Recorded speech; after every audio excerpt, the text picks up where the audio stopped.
I won't speak for long because I really came out here today to listen to the community, and I'm glad to see so many people here tonight. First of all, I, as a commissioner, would like to apologize on behalf of the Park Board for the 3:30 a.m. meeting on Monday night. My colleague John Cooper and I tried to adjourn the meeting starting at midnight, and when we asked the chair at recess if perhaps we could all wrap this up and go home, she told me I should just ask less questions of people because it wasn't important to ask questions of the public about an important issue. I beg to differ. I think that it's very important. I think that this is one of the biggest policy changes that we're looking at across all of Vancouver. I think that this is a fundamental change. It'll change the way generations are raised in Vancouver. It'll change the flavors, the feeling, and the diversity of our communities if this plan goes through. I see the Park Board I see being elected to Park Board as a huge privilege. And I try my very best to be out in the community as much as I can, attending my Community Centre Association meetings. I have 4 spread throughout the city. Hastings, Killarney, Thunderbird, and Champlain Heights are my centres. And each of those centres is very different and unique. And the reason for that is because of their fantastic Community Centre Association boards. At the last meeting I attended at Killarney, there was a vote, could they replace some ripped mats so people could use them. At Thunderbird, the last time I was at Thunderbird, it was, could they take some money from the association and subsidize a field trip for kids who wouldn't otherwise be able to go on that? That's something that we would lose. I'd be concerned that we'd lose that if we proceeded with this plan as it is. I only received the document on Monday morning, and I tried my very best to go through it and to make sure all of the information was accurate. But it was very difficult to do that in only a few hours before the public meeting. At the public meeting, we understood that there were a lot of deficiencies. There were a lot of issues within the document. The Community Centre Association presidents were coming up and saying that's not right. I don't think it was responsible of the board to approve that document without making those changes. And I'm very happy to see you all out here this evening, or today. I encourage you to keep writing. I've received hundreds of emails.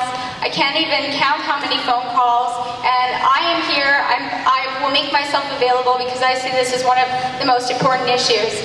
Now, similar to Councillor Carr, I've been putting forward motions like this at Park Board since October. Both of my motions were ruled out of order. At least Councillor Carr got a phone call that her motion was ruled out of order. I got an email.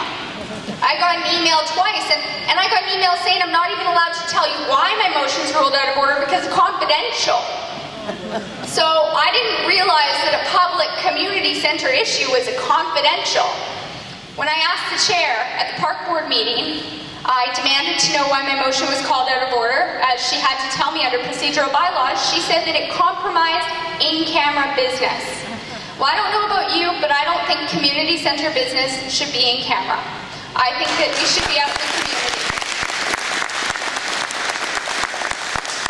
Now, I'm not here as wearing any political stripes. I'm here as your park commissioner today, and it happened to be that John Cooper and I, in talking to the community and talking to our centres regularly, we were invited out. We understand that all of our fellow commissioners were invited out. I didn't bring any brochures with me. I didn't bring any political material, and I'm happy to see Tim Lewis out, Adrian Carr, I see Anita Romaniuk back there. I know Al Featherstone High is here.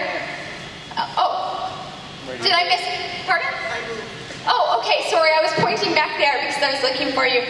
It's nice to see so many different people of so many different political parties. Maybe we all haven't agreed at one time or another, but when it comes to the important issues, I think we agree on this. And I have to say that I'm inspired by the community, that the community has stood up and is fighting back, because that's the only way to do this. I haven't been able to reach my colleagues this week. I'm not sure if anyone else has been able to, but I hope that together we'll all be able to get through to them and work out a solution and explain to them that community centre associations aren't an efficiency. And as the elected board, our chair needs to take the responsibility and stop pointing the finger and using our general manager as a shield. Everyone's very upset at Mr. Bromley right now because he goes out and makes all the presentations, but at the end of the day, she has the power. She has the power to say stop or no. And maybe she hasn't, maybe some people question whether or not she can do that. But if she's not a great chair, then I would suggest that her caucus get together and elect another chair who can make important decisions for the people who have elected them. So thank you very much for having me here today.